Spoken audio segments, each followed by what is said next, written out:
Hello, everybody taking critical issues in higher education, and welcome to a new week. This week, we're talking about that never-ending problem of alcohol.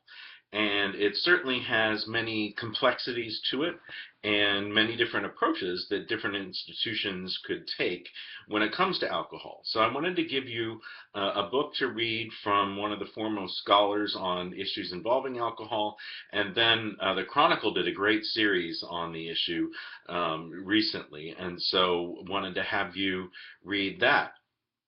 Um, a few ideas I would just point out to you when it comes to the issue of alcohol and how that intersects with being on campus. There are certainly studies that people can cite to say, a glass of wine a day is healthy and that sort of thing, and I don't know too many people who would dispute that. Um, However, certainly excessive use of alcohol can be highly problematic and certainly inconsistent with the academic mission. One of the things that's happened in the research on alcohol over the years is that there's been sort of this polarizing effect where there have been many more people who binge drink and many more people who abstain. So whereas there used to be more of a level not a level playing field, but a consistent amount that most students would drink, some above, some below. Now it's kind of going to the extremes of some who say, no, I'm not going to drink at all, and then others who are going to drink as much as their bodies can contain before they vomit and pass out, so and occasionally die. So those are some of the issues that are coming up now.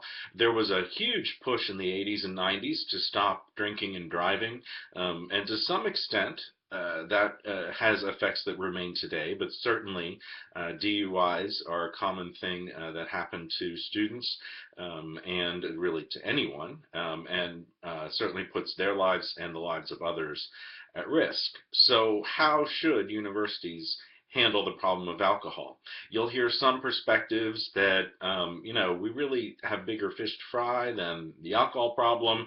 We're just going to focus on highly problematic drinking behaviors, someone who goes to the hospital with a 0.35 BAC, making sure that they get the kind of counseling they need.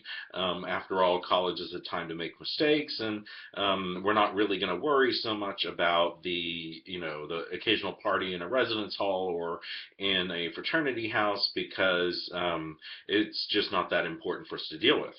Then you'll have other perspectives that the 21-year drinking age is the law of the land. We don't have to like it, but we have to live by it. And the university should be doing something about violations, and that could include documenting incidents in residence halls, perhaps putting people on some sort of double secret probation or something of that sort. And then you'll hear other perspectives, and that is alcohol use is against the law by people under 21. If they use it, we need to take it seriously, and they need to be subject to eviction from a residence hall, ultimately expulsion from the school if they refuse to live by the rules of the campus. So you'll just hear lots of different perspectives, and I want to make sure that you consider each one thoughtfully. One of the things, of course, that's in the news a lot, as it often is the issue of sexual violence and its connection with alcohol. Alcohol, of course, doesn't cause sexual violence, but it's often included in incidents of sexual violence. About 80 to 90% of them on college campuses involve alcohol, and one of the things that isn't reported quite as much is that the way alcohol tends to be involved is that it's used by the perpetrator to lower the defenses of a potential victim. So that's the most intricate and common way that alcohol and sexual violence intersect. So lots of things that can come with alcohol and its issues on campus. Should there be any of it allowed on campus at all? Should it be a dry campus? Is it fair to 21-year-olds? Tell them they can't, drink in their own apartment that happens to be on campus, even though it's legal for them to do it across the street or whatever. Just lots of issues here. I've kind of evolved, to be honest with you, and I don't want to affect discussion too much by my opinions, so please don't let it do so. But I've evolved over the years from a fairly laissez-faire laissez-faire attitude towards consuming alcohol. Like, unless it's really noticeable and people are doing beer bongs in the hallway, I wasn't as concerned with it. Over time, though, I've become much more convinced that, particularly with the rise of high-risk drinking, binge drinking, otherwise, universities need to take a stronger stand on it. We don't have to like the fact that there is a drinking age, but there is, and we need to take that seriously.